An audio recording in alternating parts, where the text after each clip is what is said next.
the answer to your questions. This has been one of my favorite songs for many, many years because I believe in the lyrics. I think that this song is just so fundamental to our ability to function in our humanness and to recognize the divine within, to recognize that we all have within us that inner authority, that voice, that small voice that knows.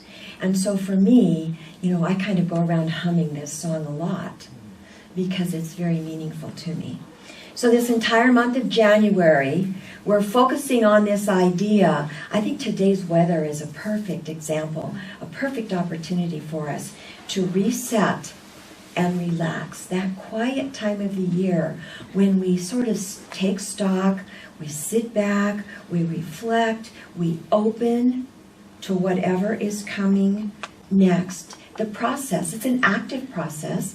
It's an active process of waiting and watching and listening very deeply for the guidance of our own inner authority, which of course, if we truly believe what we teach here is that we are all a God spark. We all have that energy of the divine within us, around us, through us, and moving as us in the universe. It's right here. It's right within us. So sometimes, well, in my case, most of the time, I need to pay attention to opening space up within my busy, hectic, chaotic, confusing life experience. I got to open up space for soul time. I have to set an intention to say, now I'm ready to listen. Now I'm ready to get quiet enough in this chaotic life I'm living to feel the movement of spirit. So that's what this is about, this invitation this January. And so today we're talking about being guided by the soul.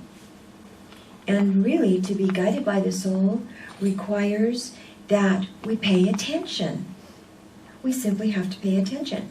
We have to be willing to listen, willing to be open, open-minded, open-hearted, open all of it, so that we can create the conditions that are necessary for us, as Glenda said, to recognize the divine within our experiences. Because so much of the time we're distracted.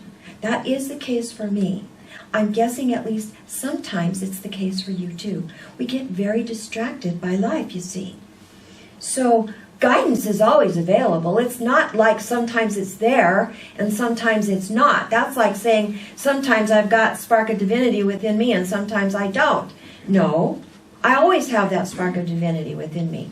That guidance is always there. But what happens is we forget and we get distracted. We don't pay attention.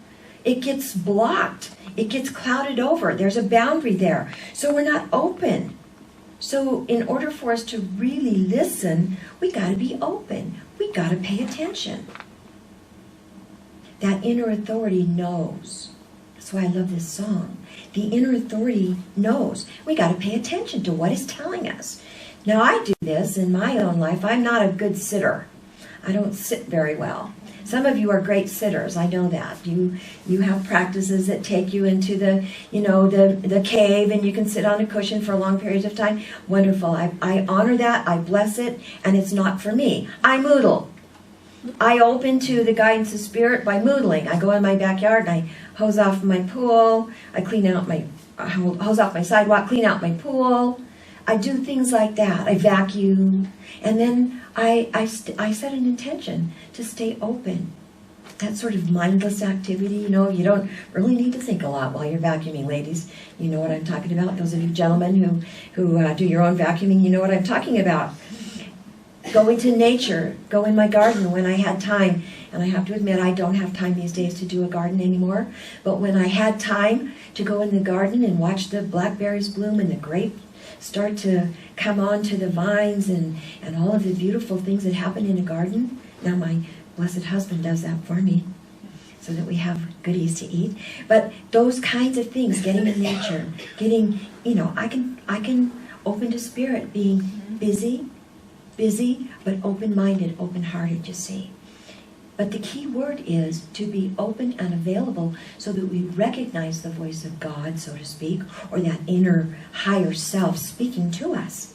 It's a practice. It's being ready, you see. We can't just go through life sort of dull and blocked to our experience. We've got to be ripe and ready, like Glenda said. We got to have a clear intention to follow our guidance, to listen for it. We've got to be willing to wait till it shows up. See, this is what I know about guidance. You can't go find it. You can't look for it. It has to come to you. It's grace. Guidance comes to us. That's what guidance is about. It's the movement of spirit within our experiences. And then we have to have a strong desire to be open to this, to match this inner authority or this inner voice with the way it shows up in the world. Walk our talk. We could have all kinds of holy, sacred ideas, but boy, if we can't get it into practice and move in the world with it, with our guidance, what's that about? See? So this, and we got to be humble enough to realize that there are some areas of our life where I just don't know. My human self, my ego self, I don't know the answers. I don't have all the answers. My inner self, my inner authority, my God self, that self has the answers. So I've got to surrender. I have to surrender to the moment, to life as it is in that moment, and be willing to watch and wait for the guidance. That's where soul stuff gets birthed. That's how it happens. And part of it is, and this is big for me, because I have a tendency to be very logical, very linear. Look at the things, like, how am I going to figure this out? How's this going to work? Anybody else join me in that? We like to know, don't we? Stepping into openness and readiness for guidance requires us to be humble enough to move past the face value of whatever we're seeing, whatever we're experiencing, and open to that inner spiritual meaning of whatever that thing is. To be willing to be open to that, whatever that is. The language of God is in everything and everyone, in every experience. And so we have to be willing and ready to open to that. That's a big, big deal. To pay attention to whatever's going around in our life. Glenda mentioned synchronicities. To see how the events are lining up. I get it. This happened, this happened, this happened. Aha. You know how that works in your life? How things start, maybe you don't recognize it right then, but when you finally get it, you go, oh, I see how all those things fit together, and now look at this. Look at this. See, pay attention. And you know what? Guidance is one of those things that when we get it, it feels right. You know what I mean? It feels right. We know it's the truth. We have this profound sense of being connected to all of it. Aha, I got it. That's it. We're one with the source. See, we don't get it from anywhere else. We don't get it out there. It comes from within. It births itself from within. And then we recognize it. Aha, aha. It's that creative response to life that then takes us in our next, whatever our next indicated step is. So how does it show up? Well, for me, it has shown up many, many ways. It's a felt, I'm using a book today called Your Soul's Compass, What is Spiritual Guidance by Joel Borishenko. Wonderful book. And she says it's a felt sense. It's how does your body feel? You get it. Anybody ever had God bumps? You get it. Oh, the movement of spirit is in this. Your body feels it. There's a felt sense of guidance. You look at the signs and the synchronicities. Things start lining up. Oh, I'm getting it. You get that sort of intuitive hit. You get that intuitive read of a situation, and it becomes an aha. Oh, I see deeper into this experience. And then many, many traditions, Sufi tradition, the Kabbalah, rely on dream symbols, dream interpretations. When our human self gets out of the way and we allow our dreams and our visions to inform us. As I look back on my own journey, I had vision and formal visioning, and dream symbols indicating that Glenda and I would be stepping away from our prior spiritual community about 2 years prior to the time we did. Did I know it at the time? But when I went back and read through those visions and dream symbols, I went, oh my goodness. So the synchronicities were lining up, the symbols were there. I just wasn't open to receiving. I didn't understand them at the time. You know how that works sometimes? We get guidance, but we don't understand it. We're not ready for it yet. It hasn't revealed itself yet. So it can come in a number of different ways, but this is what I know, and I love what Joan Boroshenko says. She says guidance, this soul guidance, this inner authority, it's not a noun. It's not a thing. It's a verb. It's a happening, a flash that illuminates consciousness. It's a happening, like light, like lightning, she says. It's an experience, and it's impossible to put it into words. Have any of you had that happen? Something has happened that you cannot put it into words. Words don't work. Well, so then I'm going to try to explain my experience to you today in words.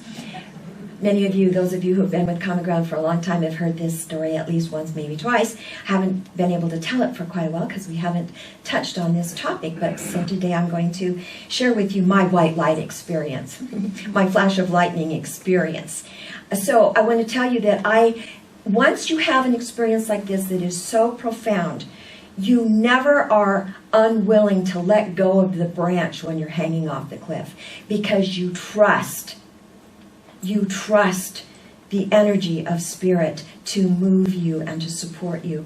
And I'm really glad I had this experience about maybe 24 years ago, 23 years ago, 25 years, whatever, because I've needed it. I've needed to trust spirit. Things have not always gone beautifully. So this is what I can tell you. This is my experience.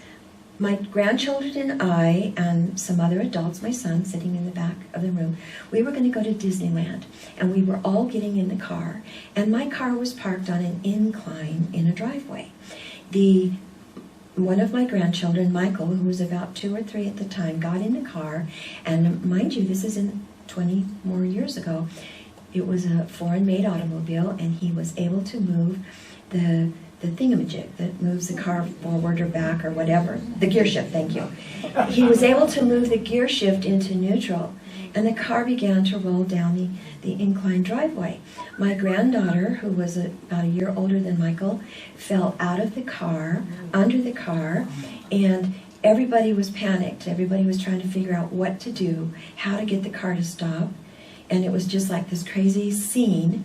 And we were trying to, that kind of thing, and something happened. And I had this experience, this lightning, this light happened, where I got this guidance. Wasn't open for it, wasn't a religious person, didn't even know I was spiritual, actually thought I was atheist at the time. And this guidance came, and it said, all it was light, and it was just like from the heart up, no body. It said, get in the car and step on the brake. Get in the car and step on the brake. Get in the car and step on the brake. And my inner self said, okay. And I did. And of course it was over. And at the time, of course, mind you, this happened that fast. Yes? I could have done it 5 times in the time it took me to tell you this story. It happened that fast. So, I never told a soul. You know why? Because I didn't have any words. I didn't have a point of reference for this guidance. I didn't tell anybody for many, many years after that. But that one experience of profound guidance has led me to trust all other guidance. Does that make sense? That makes sense. So here's your invitation. Trust that your guidance is real. If you don't trust your guidance, you won't want to follow it. You won't want to let go of that branch when you're hanging on the cliff. Remember that we all get guidance. It's deeply personal because our own relationship with the God of our own understanding is deeply personal. So it's about a relationship. However you develop that relationship, whether you're moodling in your backyard or sitting on a cushion, however that happens for you, it's all valid. It's about this relationship with this energy. Look beyond the surface of every experience. Open to whatever is greater within that. Here's your invitation. Remember that your higher self knows the answers to your questions. Be willing to wait and watch. Be patient. Remember, you have that inner authority. There is no greater authority than this divine within. Most of all, pay attention. Pay attention. Listen. Respond. Thank you for listening today. So I hope today you've heard something, seen something, felt something that made a difference to you.